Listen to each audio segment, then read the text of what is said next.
John Jones not being at the White House is not a guarantee, and we gotta get. It's like non-lethal cancer. We just got to get through it because Dana White has been. He might not fight at the White House. He might not. I think it's still on the table. But from what Dana said, he's done his absolute best to avoid the question of is John Jones fighting again. He's disguising his horse shit with no, John Jones is not fighting at the White House. But the reality is, and I'm waiting for some journalists to ask this question, what about if it's not at the White House? What are we gonna do when John wants to headline a fight night against Derek Lewis? What are we gonna do then? My thought, just based on how dodgy Dana's being about the White House question, is that he will absolutely let John back into the fray. I have no doubt in my mind that John Jones is gonna fight again. Whether it be at the White House, I would say that's a coin flip, but he is going to fight again. And if he wins his fight,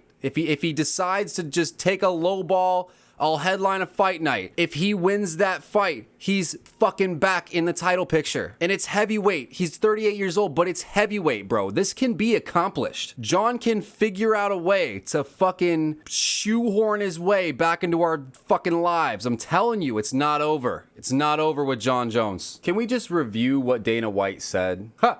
It's the old, what was that fucking movie? Dumb and Dumber? I think it was Dumb and Dumber. This quote right here. The odds of me putting him on the White House card is 1,000,000,000 to 1. That means there's still a chance. 1,000,000,000 to 1, and fucking, you know how Dana just says shit hyperbolically? 1,000,000,000 to 1 is not no. I know I'm fucking splitting hairs, but it's for real, man. 1,000,000,000 to 1 is not 0%. And the way that he's wording shit so politically. When the answer to the question of the question should be are you going to let John Jones fight again? And the answer to that question should be fuck no. But even the answer to the question, is John Jones going to fight at the White House, should be responded to with not only is he not fighting at the White House, he's not fighting for our fucking organization again. He fucked us. Why I would ever put him in the position to even climb the rankings again is retarded. That's what the answer should be. It shouldn't be fucking 1,000,000,000 to 1. Quit leaving openings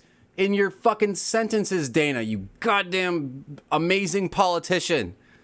Fuck. Because if there's anybody who's gonna win, even if it was 1 in 1,000,000,000, if there's anybody who was gonna win that fucking bet, it'd be John Jones and his satanically good luck. Everybody thinks that we live in a timeline where John Jones finally got his comeuppance.